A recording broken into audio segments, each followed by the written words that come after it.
Puberty has come to Hogwarts, and man, did it hit Hogwarts really hard because every young character was replaced. Was it needed to replace every young character? Maybe not. We'll talk about that. But today we are talking about the Goblet of Fire full cast audiobook. These are my thoughts and review of the performance and just the whole thing.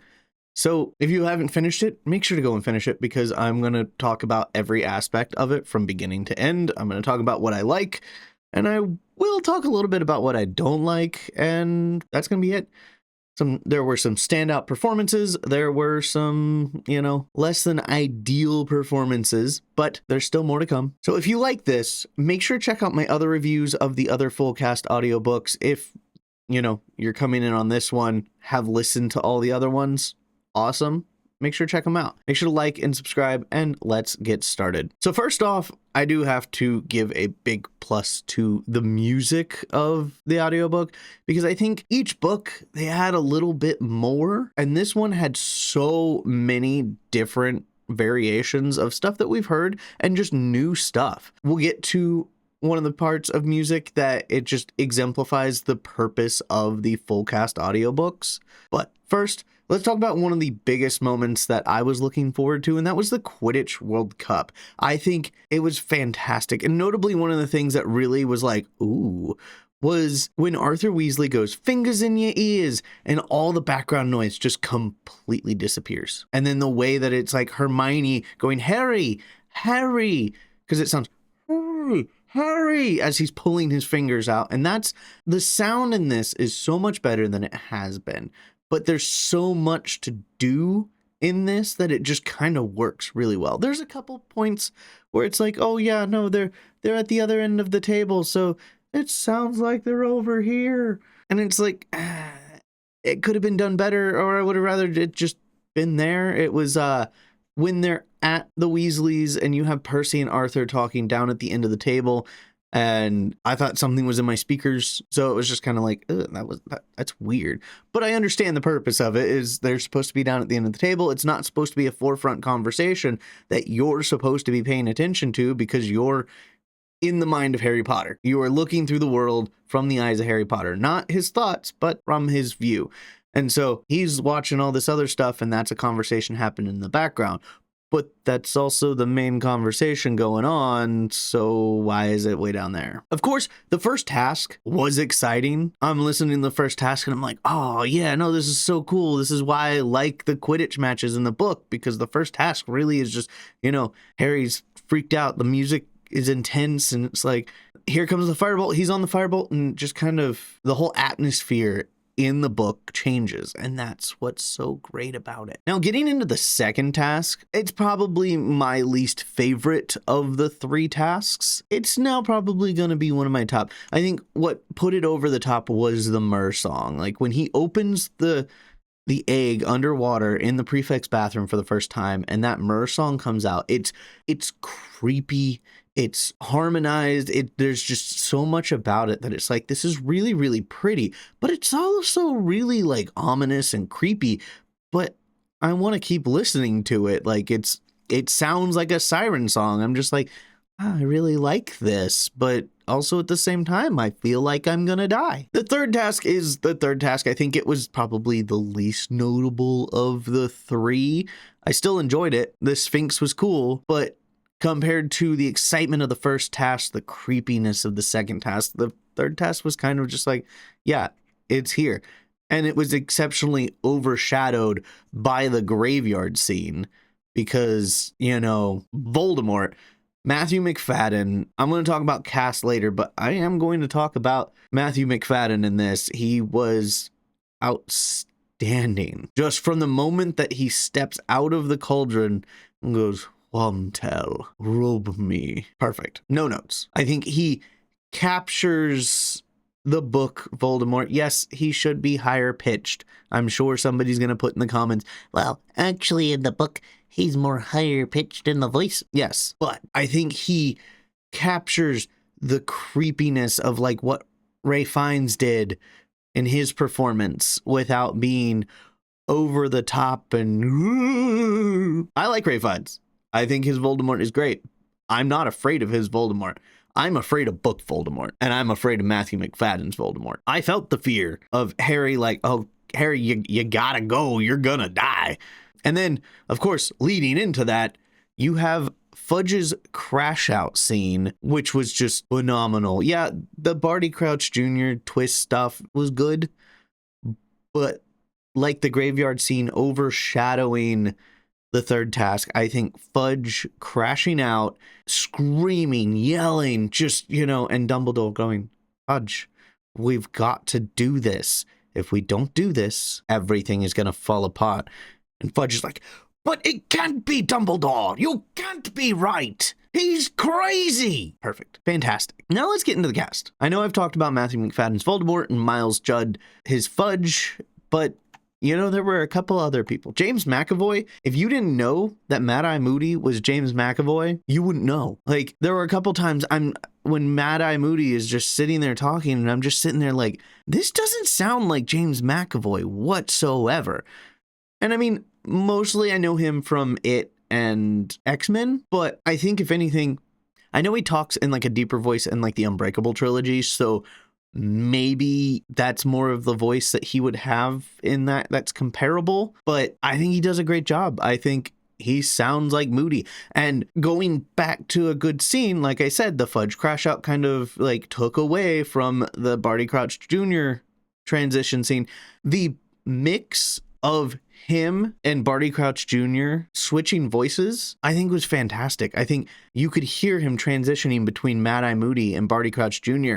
And like, as someone who knows what the twist is, you're like, his voice is changing and it's really weird. And then the twist happens, you're like, oh, okay. But I knew what the twist was happening because, read the book many times, but it was still good. Now, Rita Skeeter, we gotta talk about Rita Skeeter because I always pictured her voice more as flirty and sweet. They had her as just, the way her voice sounded and, the description that she had is as the trashiest person who thinks she's showing off glitz and glamour, but in actuality is just extremely trashy. And the way that she does her voice suits that personality of Rita Skeeter. I think what they tried to do with Sybil Trelawney, with the way that they tried to portray her as, a little bit different than how she's described in the books. People like it. I'm not a huge fan of it. Still in this, there was a lot of Sybil, not a lot of Sybil, but I wasn't a huge fan of her voice in this as well. Anna Maxwell Martin as Rita Skeeter, I think nails the performance of just the trashy gossip columnist.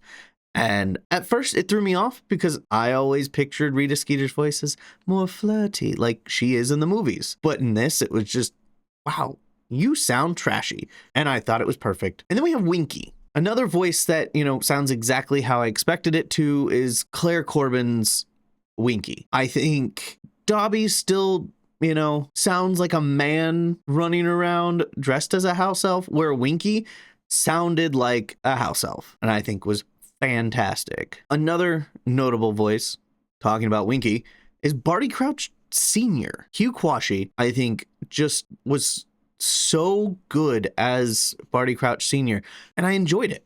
I thought, yeah, that sounds like what Barty Crouch Sr. would sound like. He didn't have that many parts, and he won't have that many parts because he's done in his role. But when he was talking, you knew exactly who he was, which was important because there were so many voices in this cast. And some returning characters who I thought did a really good job. Arthur Weasley, he had the most lines that he's had so far, and I think he was fantastic. Now we got to talk about the older cast.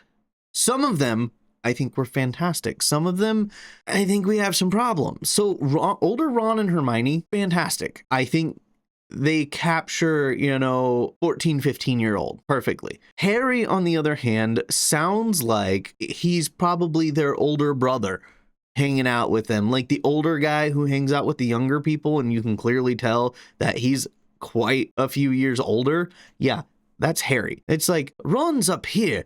I'm Ronald Weasley. And then you have, I'm Harry Potter. I'm the boy who lived. Voldemort killed my parents. And it's just kind of like, what? It got better as the performance went on, but in the very beginning, it was just kind of like, yeah, you sound like older Harry from The Cursed Child. Like, he sounded like the actor that I watched on stage play Harry during Cursed Child. I feel like he should have been more Albus Potter, less Harry Potter in his voice range. But getting into the older cast playing, I got some negatives. Like I said, Harry, not my favorite. Why did they recast Colin? Why did Colin hit puberty a year before everybody else did?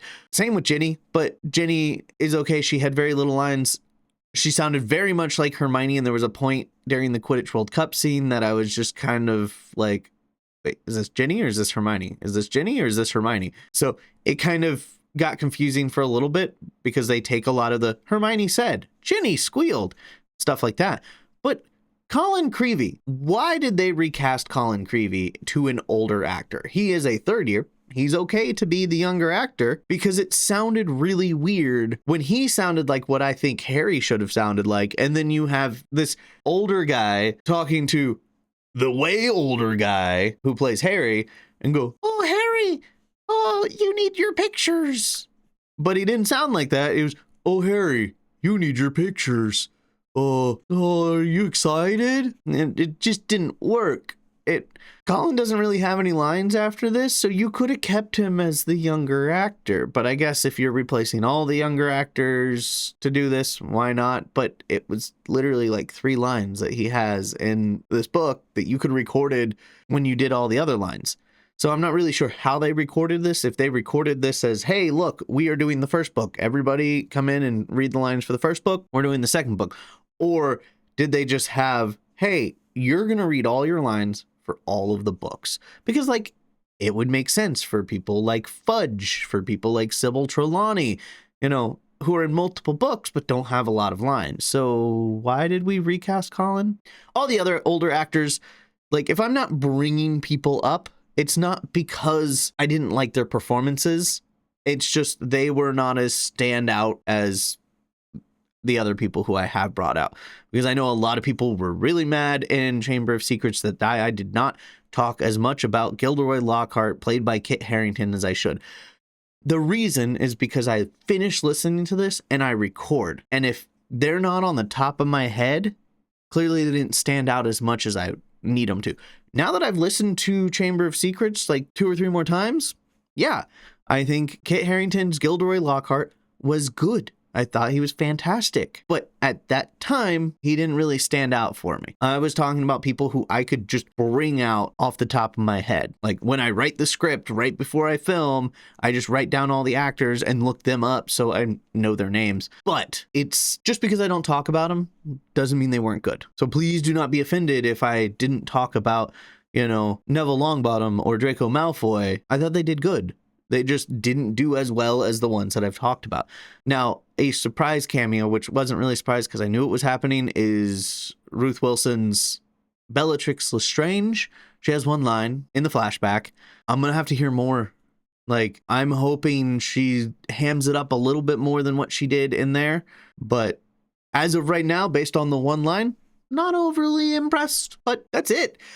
I liked it. I think it was probably one of the better full cast audiobooks. I think it's probably now on the top of my list. I feel like they're getting better. I think they have all of the voice recordings done. They've had them done for a while now. It's not like they're in the booth after the 3rd one. Okay, everybody, we gotta record all this. They're done. They're sitting on a shelf. They're just releasing them month to month. These have been recorded for months. But what they can do is slightly adjust sound, like do a little bit mixing, like that's stuff they can do in between the months. So I think they are listening to, you know, the bigger complaints, like compared to the first one where everybody was like, hey, there's way too much sound going on. It's too loud. And sometimes it's just, you know, overwhelming. Okay, the second one, back down a little bit. People still complain there's too much sound going on. Third one, very little sound. This one, I think it was the perfect balance, because I felt like in the 3rd one, it was too light. There was not enough going on. It wasn't very immersive. It was just, oh, hey, look, you have a bunch of different people doing voices. Now it's kind of balanced out and we have a good balance. We have sound in the background, but sometimes there's no sound at all and it fits perfectly. But that's it for me. That is my review. I think the fourth one so far is the best one, but puberty definitely hit Hogwarts really hard. I think it'll get better as the actors are supposed to be older and their dialogue is older, because right now it still had a younger dialogue, more childish, but by the fifth one it's a lot more like older dialogue, and I think the older voices will sound less childish with the dialogue. So looking forward to next month when Order of the Phoenix. I'll have a video, so make sure to like and subscribe. With the review, I'll have a video that comes out a week before talking about like what I'm hoping to expect from it. So, you know, look for that, and make sure to check out all my other videos. I'll have a playlist like right here that'll probably have my canon series. That's a series that I've been posting on for the past couple weeks, talking about like what is canon in the Harry Potter universe, what is not, getting ready for building a full timeline in Harry Potter. And that's it for me today. So make sure to stay marvelous and Nox.